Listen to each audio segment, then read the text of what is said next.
नवंबर का महीना जल्दी ही शुरू होने जा रहा है और हम सब इसमें प्रवेश करेंगे और हम ये ज़रूर जानना चाहेंगे महीना हमारे लिए कैसा जाएगा। जो भी ग्रह गोचर की स्थिति बनेगी उसका क्या परिणाम हमारे जीवन में देखने को मिलेगा। हमारी मासिक राशिफल ज्योतिषी की श्रृंखला की हमने शुरुआत कर दी है, जैसे मैंने आपको बताया है, और हमने अब तक आपको 3 राशियों के बारे में बता चुके हैं अलग अलग वीडियो में। और यदि आपको कोई मिस हो गया तो आप प्ले में देख सकते हैं। तो आज के इस वीडियो में चर्चा करेंगे हमारी चौथी राशि कर्क राशि के बारे में, यानी कर्क राशि के जातकों के लिए नवंबर का महीना कैसे जाएगा। जो भी ग्रह गोचर की स्थिति बनेगी उसका क्या परिणाम आपको अपने स्वास्थ्य में देखने को मिलेगा। क्या उतार चढ़ाव से गुजरना पड़ सकता है या सामान्य रहेगा आपके लिए।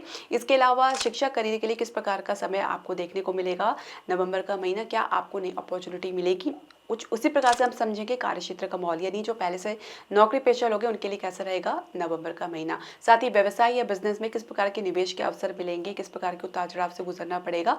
इसके अलावा हम समझेंगे आपके प्रेम संबंध को, यानी लव रिलेशनशिप को आपके लिए कैसा रहेगा नवंबर का महीना कर्क राशि जातकों के लिए। साथ ही विवाहित दंपति के लिए कैसा रहेगा, किस प्रकार की आपको समस्या का सामना करना पड़ेगा या नहीं करना पड़ेगा, संतान प्राप्ति का योग बनेगा, ये हम समझेंगे, साथ ही कुछ उपाय के साथ जो कि ज्योतिष प्रामाणिक है। तो हरे कृष्ण दर्शकों, वैदिक एस्ट्रोकेयर में आपका स्वागत है। मैं ज्योतिष आचार्य पूजा। तो कर्क राशि की जातक अपनी जन्म राशि या लगन के अनुसार देख सकते हैं जो ग्रह गोचर की स्थिति बनने जा रही है वो इस प्रकार है। देखिए, आपके जो लग्नेश है चंद्रमा, वो आपकी जो सूर्य के साथ है वो आपकी तुला राशि में गोचर कर रहे हैं चतुर्थ भाव में, शुरुआत ऐसी करेंगे। इसके अलावा मंगल आपके लगन में ही गोचर कर रहे हैं कर्क राशि में, यहाँ पे मंगल नीच के हो जाते हैं। केतु आपके द्वितीय भाव में कन्या राशि में गोचर कर रहे हैं। बुध और शुक्र आपके पंचम भाव में वृश्चिक राशि में गोचर कर रहे हैं। शनि आपके अष्टम भाव में गोचर कर रहे हैं, यहाँ पे शनि वक्री अवस्था में है। राहु आपके नवम भाव में भाग्य स्थान पर मीन राशि में गोचर कर रहे हैं। इसके अलावा बृहस्पति एकादश भाव में वृषभ राशि में गोचर कर रहे हैं, यहाँ पे जो बृहस्पति है वक्री अवस्था में है। अब आप कुछ परिवर्तन देखेंगे, जैसे कि 7 नवंबर को जो शुक्र है वो धनु राशि में प्रवेश कर जाएंगे, यानी आपके छठे भाव में आ जाएंगे। शनि 15 नवंबर को मार्गी हो जाएंगे। काफी समय से जो वक्री चल रहे हैं वो मार्गी डायरेक्ट हो जाएंगे 15 नवंबर को, आपके लिए काफी राहत की बात रहेगी। इसके अलावा जो सूर्य है वो राशि परिवर्तन करेंगे 16 नवंबर को वृश्चिक राशि में, यानी आपके पंचम भाव में प्रवेश कर जाएंगे। यहाँ पे सूर्य जो है अपनी नीचस्थ अवस्था से बाहर आ जाएंगे। इसके अलावा बुध 26 नवंबर को वक्री अवस्था में आ जाएंगे। तो यहाँ पे पंचम भाव में बुध गोचर कर रहे होंगे और यहाँ पे सूर्य के साथ युति बनाएंगे, और यहाँ पे जो बुध 26 नवंबर को वक्री अवस्था में आ जाएंगे। तो उस समय जो वक्री अवस्था में जो ग्रह रहेंगे वो आपके बुध और बृहस्पति रहेंगे। शनि 15 नवंबर को वक्री से बाहर आ जाएंगे। तो इसका क्या प्रभाव आपको देखने को मिलेगा हम समझेंगे, लेकिन शुरुआत करने से पहले मैं आपसे एक निवेदन करना चाहूंगी कि आप हमारे चैनल को सब्सक्राइब करें, बेल नोटिफिकेशन जरूर प्रेस करें। इसके अलावा आप हमारे चैनल को लाइक और शेयर जरूर करें। तो स्वास्थ्य की जैसे मैं बात कही थी, शनि आपके अष्टम भाव में गोचर कर रहे हैं, तो आपको इससे संबंधित समस्या का सामना तो करना पड़ ही रहा है। कुछ पुरानी समस्या बार आपको परेशान कर रही है, उभर रही है, साथ ही कुछ उसके लाभ में भी आपको कुछ समय लग रहा है। तो जब शनि वक्री अवस्था से बाहर आएंगे 15 नवंबर के बाद आपको राहत मिलनी शुरू हो जाएगी। मगर क्योंकि मंगल आपके अभी लगन में ही गोचर कर रहे हैं, नीच राशि में है, मंगल कर्क राशि में होते हैं, तो कहीं ना कहीं इसका प्रभाव भी आपको अपने स्वभाव में, अपने डेली रूटीन में देखने को मिलेगा। आपके व्यवहार में कुछ परिवर्तन देखने को मिल सकते हैं, जैसे कुछ आपके क्रोध में कुछ अधिकता न्यूनता देखी जा सकती है, जिसमें आप अपने जो इमोशन है, भावनाओं को एक सही दिशा देंगे तभी आप अपने क्रोध को जो है कंट्रोल कर पाएंगे। कहीं ना कहीं जब आप अपने क्रोध को दिखाएंगे तो बहुत ज़्यादा हो सकता है, स्ट्रेस हो सकता है, जिसकी वजह से अगर आपको पहले से कुछ रक्त संबंधी समस्या है, रक्त विकार है या बीपी की समस्या है, उसमें काफी उतार चढ़ाव आपको देखने को मिल सकता है। बृहस्पति एकादश भाव में वक्री अवस्था में रहेंगे तो रिकवरी में या रिलीफ में आपको थोड़ा समय लग सकता है। इसके अलावा जो बृहस्पति है वो आपके छठे घर के स्वामी भी हैं, तो आपको अपना काफी अच्छे से ध्यान रखना है। हालांकि जो नवंबर का महीना आपके लिए सामान्य रहेगा। मध्य नवंबर के बाद जो भी छोटी मोटी समस्या है उसमें भी धीरे धीरे आपको सुधार देखने को मिलेगा। तो मिला के अपने खान पान को चित रखिए, व्यायाम और मेडिटेशन आप ध्यान जरूर करें, क्योंकि इसी के आधार पर आप अपने मेंटल लेवल को स्टेबल कर पाएंगे, फोकस कर पाएंगे। अब शिक्षा करियर के लिए कैसा रहेगा नवंबर का महीना।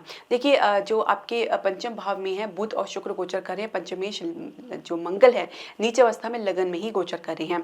कहीं ना कहीं आप अपनी एनर्जी को सही दिशा देने में असक्षम नजर आ सकते हैं।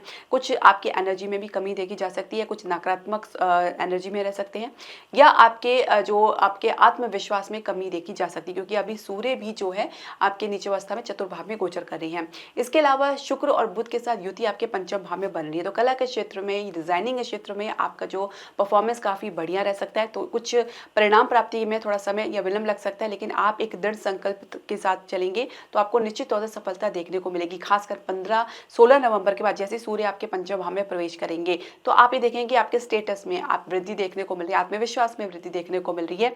अब तक आप अपने काम को लेकर, अपने जो परिणाम को लेकर बहुत ज़्यादा जो सोच विचार कर रहे थे, बहुत ज़्यादा चिंता में थे, अचानक उसमें आपको कमी देखने को मिलेगी, कुछ मार्गदर्शन आपको प्राप्त होगा। हालांकि कुछ संघर्ष की स्थिति ज़रूर देखने को मिल सकती है, लेकिन आप अपने अपने प्लानिंग में, अपने जो संकल्प में अगर दृढ़ रहेंगे तो आपको सफलता ज़रूर मिलेगी। ये मान के चलिए मध्य नवंबर के बाद का समय आपके लिए गोल्डन अपॉर्चुनिटी से भरा रह सकता है।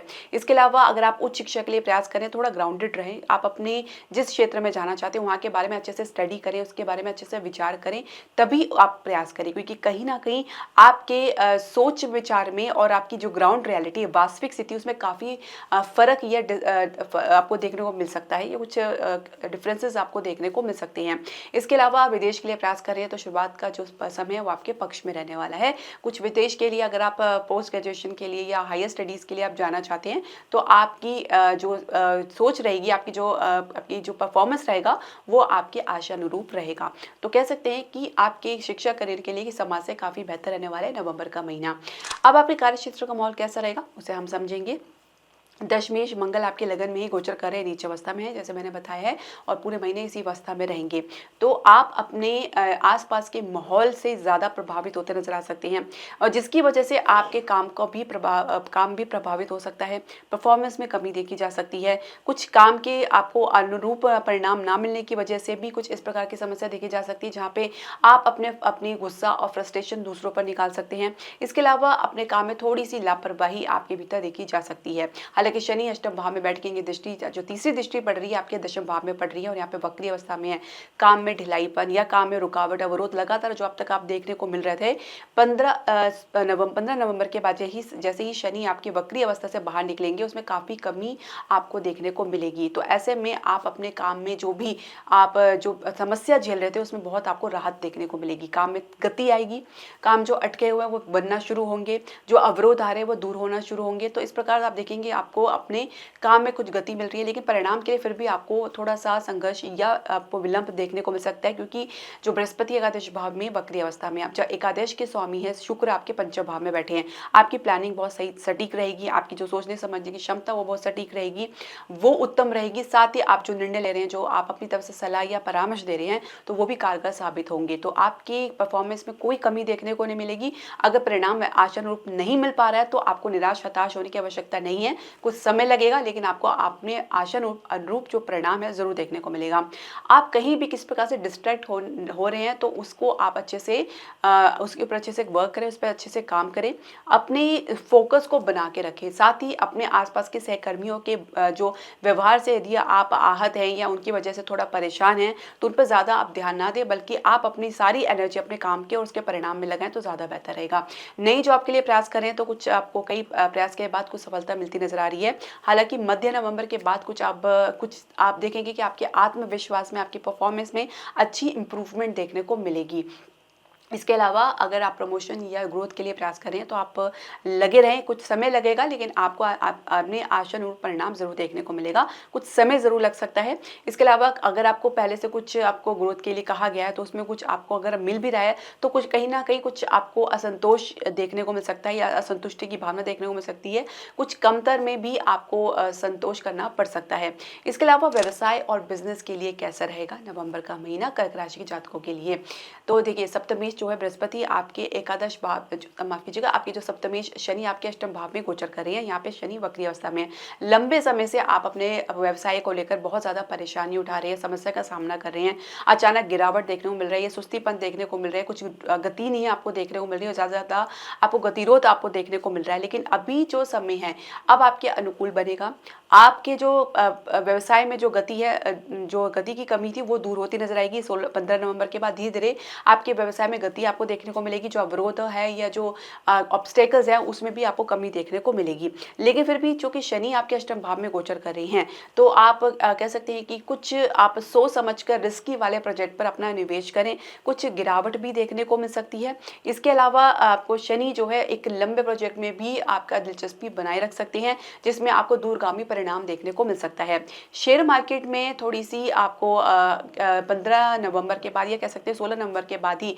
कुछ कुछ बेहतर परिणाम आपको देखने को मिल पाएगा। इसी प्रकार से रियल एस्टेट में भी आप मध्य नवंबर के बाद का अगर इंतजार करें, प्रतीक्षा करें तो ज़्यादा बेहतर रहेगा। उसके बाद ही समय आपके अनुकूल बनेगा। लेकिन जैसे ही आपके चतुर्भाव के स्वामी छठे भाव में प्रवेश करेंगे, यानी 7 नवंबर को शुक्र आपके छठे भाव में प्रवेश करेंगे, तो कुछ लीगल समस्या भी देखी जा सकती है, कुछ कानूनी अड़चन देखी जा सकती है, तो बहुत सोच समझ कर डील करें। इसके अलावा आप अपने टर्म्स एंड कंडीशन में अगर करना चाह रहे हैं तो उसमें थोड़ा सा विलंब आपको देखने को मिल सकता है। पूरी तरीके से ग्राउंड वर्क पे अच्छे से ध्यान रखें, तभी आपको सफलता मिल पाएगी। फाइनेंशियल सेक्टर में रुक सही, देर से सही, लेकिन मजबूती आपको देखने को मिलेगी। फाइनेंस की कमी भी दूर होती नजर आएगी। थोड़ा सा उसके लिए आपको भागदौड़ ज्यादा करनी पड़ सकती है। कुछ पेपर वर्क्स में कमी भी देखी जा सकती है, जिसको आपको पूरा करना पड़ सकता है। हालांकि 26 नवंबर के बाद जैसे ही जो स्थिति है वो थोड़ी सी विपरीत आपके लिए रह सकती है, क्योंकि बुध वक्री अवस्था में आएंगे। तो ऐसे में कोई भी कॉन्ट्रैक्ट आप साइन कर रहे हैं तो बहुत ही सोच समझ के करें। अगर आगे टल सकते हैं तो बहुत अच्छी बात है, क्योंकि कहीं ना कहीं वक्री अवस्था में जब भी बुध होती है तो कम्युनिकेशन गैप जरूर देखा जा सकता है, एक मिसअंडरस्टैंडिंग, एक गलतफहमी देखी जा सकती है। तो इस ऐसे में कहीं भी कोई भी इंपॉर्टेंट डॉक्यूमेंट साइन ना करे तो बेहतर रहेगा, आगे के लिए उसे टाल दे। अब हम समझेंगे आपके लव रिलेशनशिप या प्रेम संबंध के लिए नवंबर का महीना कैसा रहेगा। पंचम भाव में बुध और शुक्र गोचर कर रहे हैं, तो आपकी कम्युनिकेशन काफी हेल्दी वे में जा रही है। आप लोगों के बीच में एक बेहतर कम्युनिकेशन का वातावरण बन रहा है और एक सौहार्द और एक प्रेम आप लोगों के बीच में उभर रहा है। इसके अलावा जैसे ही सूर्य यहाँ पे प्रवेश करेंगे 16 नवंबर के बाद, आप लोगों के बीच में अहम का समस्या, ईगो की समस्या ज्यादा बढ़ सकती है। और बुध जैसे ही वक्री अवस्था में आएंगे तो कम्युनिकेशन गैप, गलत फहमी की वजह से भी ये समस्या थोड़ी लगातार बढ़ सकती है। कुछ टेम्परेरी सेपरेशन या ब्रेकअप भी देख सकते हैं, क्योंकि सूर्य एक सेपरेशन का कारक भी बनते हैं। तो सूर्य की वजह से भी, अहम की वजह से काफी रिश्ते का संबंध जो है प्रभावित होते हैं। तो ऐसे में आपको किसी प्रकार की कोई गलतफहमी नहीं पालनी है। दूसरों को आप सहयोग करें, सुनने का प्रयास करें, और ये भी है कि आप अपनी तरफ से प्रयास करें तो आपके पार्टनर की तरफ से कुछ सहयोग और सपोर्ट देखने को नहीं मिल पाएगा। तो ये भी आपको एक समस्या का सामना करना पड़ सकता है। इसके अलावा जो बुध शुक्र है आपके छठे भाव में प्रवेश करेंगे तो लड़ाई झगड़ा तनाव भी देखा जा सकता है। बृहस्पति वक्री अवस्था में है तो आपको समय भी लग सकता है चीजों को समेटने में या उसको सुधार करने में। तो कुल मिला के आपके पास एक धैर्य ही रह जाता है, जो आप वो धैर्य धारण करेंगे तो ही अपने रिलेशनशिप को आगे तरफ बचा पाएंगे। अब आप अगर विवाह की चर्चा करने जा रहे हैं, आप परिवार के साथ, तो समय लग सकता है। वैसे भी जनरली अगर आपके परिवार में विवाह की चर्चा चल रही है तो कह सकते हैं कि बात चलेगी फिर बंद होगी, फिर चलेगी बंद होगी। तो कुछ इस प्रकार आप देख सकते हैं, कुछ समय के बाद ही इसमें आपको कुछ परिणाम देखने को मिलेगा। अब विवाहित दंपति के लिए कैसा रहेगा नवंबर का महीना। देखिए, आपकी सप्तमेश जो है बृहस्पति एकादश भाव, आपकी सप्तमेश शनि जो है आपके अष्टम भाव में गोचर कर रहे हैं। जो ये एक आपके लिए थोड़ा सा जो कंटक बना हुआ है, एक आपके लिए जो बना हुआ है समस्या का जड़ बना हुआ है, तो कहीं ना कहीं इसी की वजह से आप लोगों के बीच में एक तनाव की स्थिति बनी हुई है, जो कि लंबी खिंच रही है। अब क्योंकि शनि वक्री अवस्था में, तो आप वक्री अवस्था से बाहर आएंगे तो कहीं ना कहीं इसका प्रभाव आपको जरूर देखने को मिलेगा। यहाँ पे शनि आपको काफी सपोर्ट करते नजर आएंगे। जब 15 नवंबर के बाद जैसे ही मार्गी होंगे तो आपको आपके जीवन साथी का सपोर्ट तो देखने को मिलेगा, आप लोगों के बीच में एक अलाइनमेंट तो बनेगा। साथ ही आप एक दूसरे को सहयोग भी करेंगे, समझदारी से काम लेंगे। परिवार के सपोर्ट की वजह से या अपने आसपास के लोगों के सपोर्ट की वजह से कुछ आपको जो भी असुविधा का सामना करना पड़ रहा है या उनके कारण कुछ आपको जो भी उतार चढ़ाव से गुजरना पड़ रहा है, तो उनके भी कुछ आप में उनके व्यवहार में कुछ कमी देखने को मिलेगा। या आप कह सकते हैं कि आप और आपके जीवन साथी इस चीज़ को समझेंगे और अपने आपसी मुद्दे को आपसी बातचीत के जरिए सुलझाना चाहेंगे, और जो भी दूरी है, डिस्टेंस है, जो भी गलतफहमी है, उसको आपसी तालमेल से आप उसको हल करना चाहेंगे। संतान के लिए प्रयास करें, शुरुआत में आपके लिए थोड़ा आपके फेवर में रहेगा। बृहस्पति का सपोर्ट आपको मिल रहा है, क्योंकि वक्री अवस्था है तो आपको प्रयास अधिक करने पड़ सकते हैं।